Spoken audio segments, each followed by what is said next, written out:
দর্শক বন্ধুরা, আজকে একটা নতুন রেসিপি নিয়ে এসেছি। রেসিপিটা সকলেরই জানা, নানানভাবে নানানজনে খায়।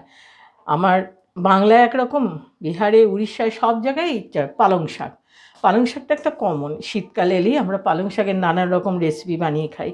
আমার চ্যানেলের পালং শাকের ঝাল বলে দেওয়া আছে, বড়ি দিয়ে রান্না, সেটা একরকম, সেটা আমি দিয়েছি। আজকে আমি পালং শাক ভাজা করব। তা কী দিয়ে ভাজা করব আসুন দেখিয়ে দিই। আমি বেগুন দিয়ে ভাজবো, আর মটরশুঁটি নিয়েছি কিছুটা, আর পালং শাক খুব জিরি করে এরকম কেটে নিতে হবে। ব্যাস এই মোট উপকরণ। বন্ধুরা, প্রথমেই আমি একটু 1 টিস্পুন কালো জিরে আর কাঁচা লঙ্কা ফোড়নে দিলাম। বেগুনগুলো আমি এর মধ্যে দিয়ে দিলাম। আমি সামান্য একটু হলুদ দিয়ে দিলাম বেগুনগুলোর মধ্যে ভাজার জন্য। শাকে পরে আরেকবার দেবো মাপ করে। এখন বেগুনগুলো একটু ভাজা করে দিই। বেগুনগুলো বেশি লাল করে আরও ভাজলে গলে যাবে। আমি এখন এর মধ্যে শাকটা দিয়ে দিলাম। আমি ধুয়ে জল ঝরিয়ে রেখেছি। আমি একটু নাড়াচাড়া করে বেগুনগুলো ওপর করে দিয়ে এবার এর মধ্যে আমি মটরশুঁটিগুলো দিয়ে দেবো।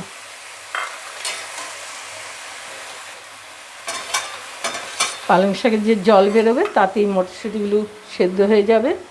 এবার আর একটুখানি হলুদ দেবো। এবার মাপ মতো লবণটা দিচ্ছি, যার যে স্বাদ অনুসারে দেবেন। শাকটা শুকোবে, যেন একবারে বেশি লবণ দেওয়ার দরকার নেই। 1 টিস্পুন চিনিও দিলাম একটু। ব্যাস এই মোট উপকরণ দেওয়া হয়ে গেল। এবার এগুলোকে ভাজতে হবে। জল শুকিয়ে এটা যখন ভাজা ভাজা হবে 10 মিনিট পরে আবার আসছি। বেগুনগুলো ওপরে করে দিলাম যাতে গলে মিশে না যায়। এইভাবে ঢাকা দিয়ে দেবো, এখন সব সেদ্ধ হোক। দর্শক বন্ধুরা, গ্যাসটা অনের দিয়ে প্রথমে আমি জলটা শুকিয়ে নিয়েছি, তারপরে 1-2 বার এসে নেড়ে দিয়েছি।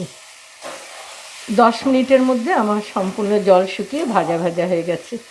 এবার আরেকটু ভাজা ভাজা করে নিলে একদম আরও ভালো হবে। এবার আর 2 মিনিট ভাজা ভাজা করে নিই। দর্শক বন্ধুরা, ভাজা ভাজা হয়ে গেছে। এই দেখুন, অনি দিয়ে জলটা শুকানোর জন্য বেগুনেরও অস্তিত্ব পাওয়া যাচ্ছে, আর মটরশুঁটিগুলো খুব সুসিদ্ধ হয়ে গেছে। এবার আমি রেসিপিটা নামিয়ে নেব। গ্যাস অফ করে দিলাম। দর্শক বন্ধুরা, পালং শাক ভাজার রেসিপিটা আপনাদের সঙ্গে শেয়ার করলাম। এই রেসিপিটা খুব উপাদেয়, এর সঙ্গে ভাত খেতে খুবই ভালো লাগে, রুটি পরোটাও খাওয়া যায়। আপনারা রেসিপিটা আমার মতো যেমন বানালাম বানিয়ে খেয়ে দেখবেন। যারা জানেন না খেয়ে দেখবেন, খুব ভালো লাগে। আমার রেসিপিটা ভালো লাগলে লাইক করবেন, সাবস্ক্রাইব করবেন, বেল আইকনটা টিপে দেবেন বন্ধুরা, শেয়ার করবেন অনেকের সঙ্গে। আজকের মতো রাখছি।